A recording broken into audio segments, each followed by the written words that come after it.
This is the story of a moment when 740 children were on the brink of dying at sea, and the world's most powerful nations all gave the same answer: no.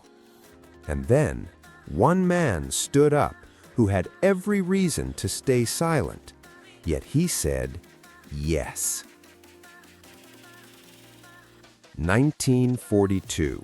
Humanity on trial. It was the year 1942. A ship was drifting in the Arabian Sea like a floating coffin.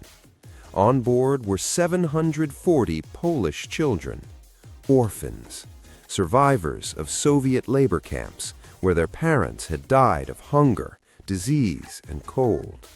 Somehow these children had escaped through Iran, but now an even crueler punishment stood before them. No country was willing to accept them. The British Empire, the most powerful force in the world at that time, shut one port after another in India. "This is not our responsibility. Take the ship back."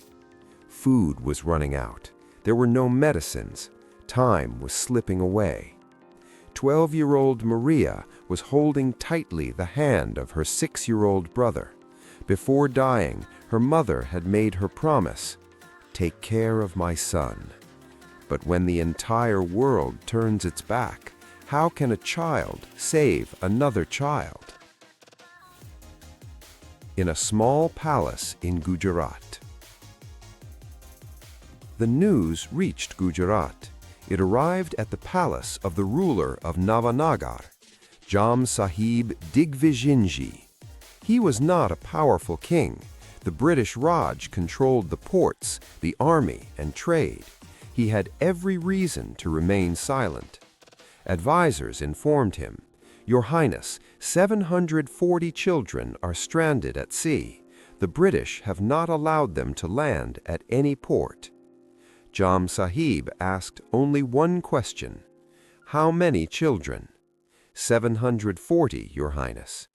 He fell silent for a moment, then calmly said, "The British may rule my ports, but not my conscience. These children will land in Nawanagar." The advisors panicked. "If you challenge the British—" Jam Sahib interrupted. "Then I stop right here." And a message was sent to the ship: "You are welcome here. You are no longer orphans." In August 1942, under the burning sun, the ship entered the port of Nawanagar. The children walked like shadows, weak, silent, with empty eyes. Hope frightened them, because hope had always been broken. And then, that moment. Jam Sahib himself was present at the port, dressed in simple white clothes. He knelt before the children so he could meet their eyes at the same level. Through a translator, he spoke words they had not heard in years. "You are no longer orphans. From today, you are my children. I am your Bapu, your father." Maria felt her brother's hand tighten in hers. These words felt like a dream, but he was not joking. A small Poland in India. Jam Sahib did not build a camp, he built a home. In Balachadi, a small Poland was created inside India. Polish teachers, Polish food, seasoned with memory, Polish songs in Indian gardens, a Christmas tree decorated in the summer heat.